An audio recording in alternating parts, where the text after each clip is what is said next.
Hello, Stoney fam. Welcome back to another podcast. So, before we get started, I'm going to take a bong rip with you guys.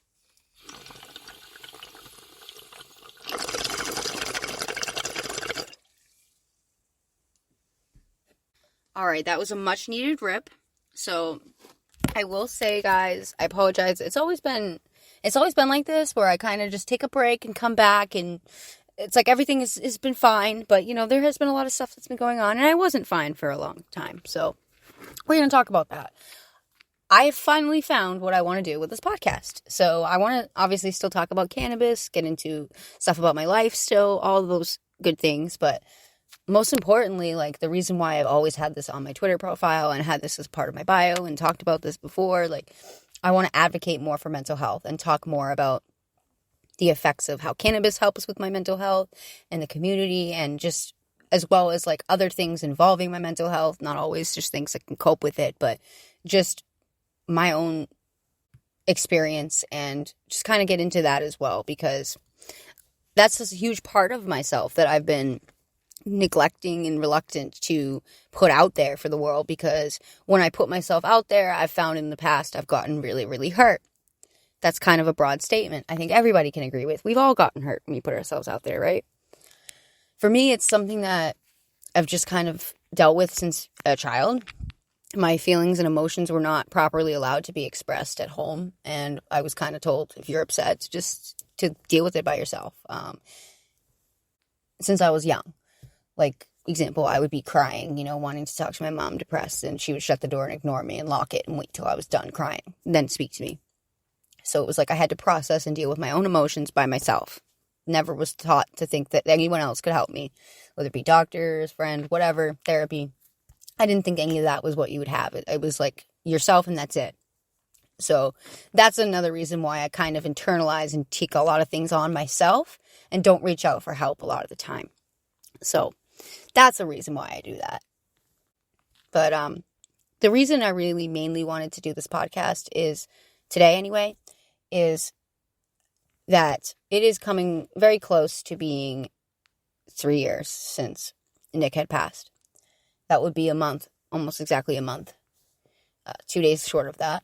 And it's always been very hard for me to process. And that's why I have, again, too, been isolating and keeping a lot of things to myself, because talking about that part of my life has never been easy. And it's gotten a little bit easier each time, but it's always hard. And I would break down, or whatever the feeling may be that's not easy to express, I would just deal with that myself. So I'm realizing now that there's too many things that I've been holding in, and I've been protecting somebody that really, I think, would understand me vocalizing how I feel now. It's been quite a long time, and I've been holding on to the guilt and carrying a ghost around with me, basically. It's just not fair. It's not healthy. It's not okay. I understand that grieving takes its own time, and it can take as long as it needs, but I think I'm finally hitting a point where I'm healing, and I'm getting to a point where I can finally grow, because for the last almost 3 years, I've been carrying so much guilt and pain and just hurt for what happened with him, and the fact that I just missed him too. I missed my friend. I wish that this person that was in my life, this huge significant person in my life, was not gone anymore. I think everybody can relate to that. When you lose someone, you want to go back in time. You wish you could have just 1 day, 1 minute, 1 second. It didn't matter. Whatever you could get. And that was something I struggled heavily with. And if not for my amazing friends, my boyfriend now, and my dog, I don't think I would be okay. I'm very blessed to have my dog, Max. He is the best dog in the world. Every dog is fucking amazing, so that doesn't mean they're not, but he's the best dog in the world for me. And he's my best friend. And I finally got to have my best friend again, because I didn't know if I could ever feel that way again. And not just my dog, but like with my boyfriend now. With my boyfriend Chris. He's a very great person, and we have our moments, we have problems. Every relationship does, but I've had a hard time expressing our feelings and mine for my relationship because of my past and my trauma, and feeling so much guilt for someone who's no longer alive. I felt so guilty to live, that I felt like I wasn't living for the past 2 years. I haven't been alive. I felt like maybe off and on because I was so caught up in trying to distract myself from what I was feeling that I really don't feel like I was remembering a lot of things that I should, and not being the best of a friend that I could be, and kind of just being very impulsive and making very stupid decisions. I finally found that this year, coming now the last 2 months, I'm feeling much better and finally processing these emotions that I've been trying to not deal with for a long time. I didn't realize I was trying not to deal with them until I realized that I wasn't dealing with them. So things are like, hindsight's 20/20, you know? And when you can go back and reflect on your actions and realize like, hey, I was a shithead, that's when you know you're a good person and that you can move forward. When you realize you fucked up and then try to move forward and fix what you did to fix that issue.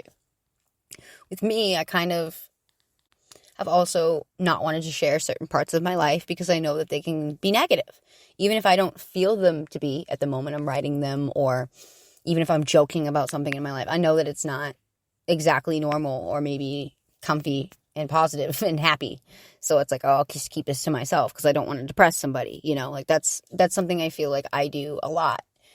But I definitely am going to be opening up a lot more and talking about how much, like, number one, cannabis has helped with all of those things that I was talking about, with grieving, with depression, with my bipolar.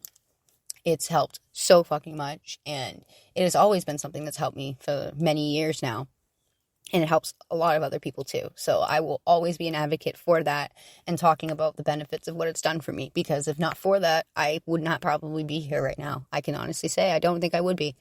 It's very helpful to have something to not rely on, because if you heavily depend on it, that's not healthy, but to have something that you can rely on as helpful, like aid, like something that can be there to help you medicinally, but also it's fun for recreationally, of course. Like, everybody likes to get lit. I think everybody does anyway. Anybody listening to this, I'm assuming you like to smoke weed. I would assume for a fact you like to smoke weed. If you don't, that's cool. That's fine. Whatever. I don't know why you'd want to listen to me talk about it though, but that's fine. I understand the interest. Weed is fucking cool. Totally going off topic, but I mean, am I really though? This is kind of a cannabis related podcast, but whatever. I definitely am rambling a little bit. But the next podcast I'm going to be talking about, I want to say there is going to be fair trigger warnings. This is something that this is for myself. Like, I am sharing this for others to listen to, and I want this next one to help too. If anybody listening to it can help them.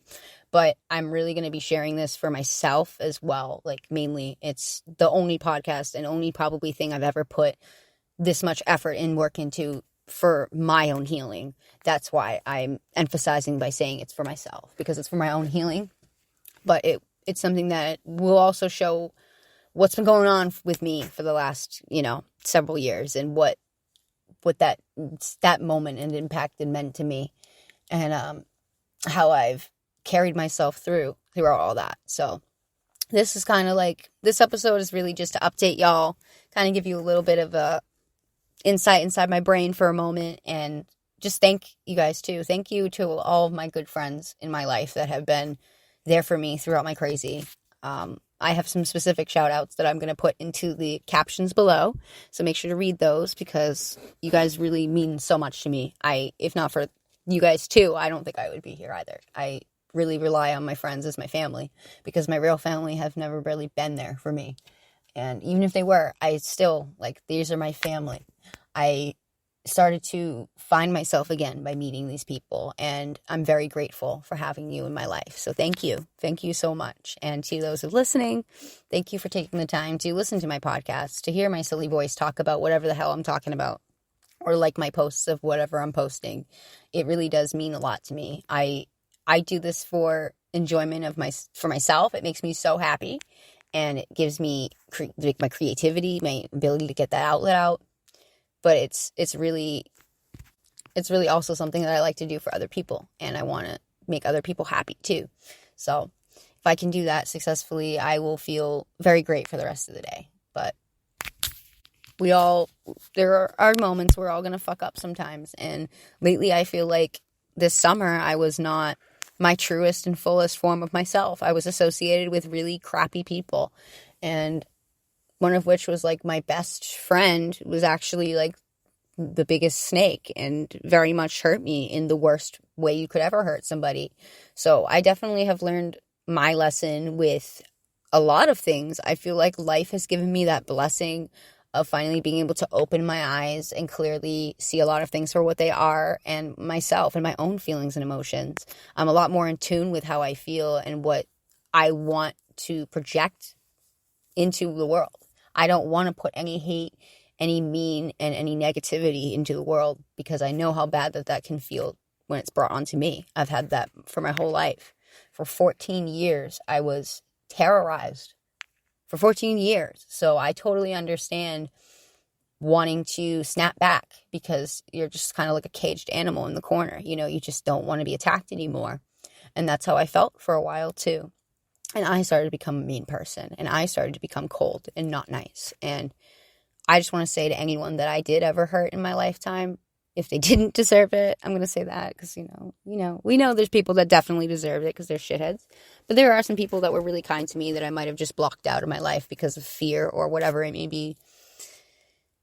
I never meant to ever hurt anybody. I'm dealing with my own mental stuff and my own peace and healing. So I just want to put that out there too, because for my own self mind as well, I just want to get that off my chest. It makes me feel a lot better to know that it's not 100% my fault, but I also know that I got to take credit for what I do and be responsible for my own actions and not blame those actions on any other person or any other thing other than it is my own action, and then own your actions. And I'm kind of finally realizing to start to love myself again, because I felt like I don't know if I really fully did before, and that's starting to finally happen. And I'm very grateful, and I feel very blessed to have what I do in my life and those I have in my life around me. And side note, every podcast that I do, 90% of the time, I just press record and start talking. There's no notebook out. There's no script. There's no plan. If there were facts to be said on the podcast, I do have those written down, and there were certain strains and notes I'd have taken that I would share and read off of that. But otherwise, I just press record and talk. This is the roughest form, like draft you can get. Like, I don't go back and edit it. I just put it right out there for everybody to hear, whoever's listening. So I really do appreciate you guys. And before I run out of time for this episode, I just want to say again, thank y'all so much for supporting me throughout my crazy and just throughout my life. When I say my crazy, I just mean anything that I've been dealing with that's not comfy to want to be around, because I can totally understand that. And I appreciate so much having those that have been there for me. And it really means a lot. But before we end this, I'm going to take another bong tokie with you guys, because I never end an episode with a toke. I usually just start one. So why don't we make this episode much different than every other one? So cheers, guys.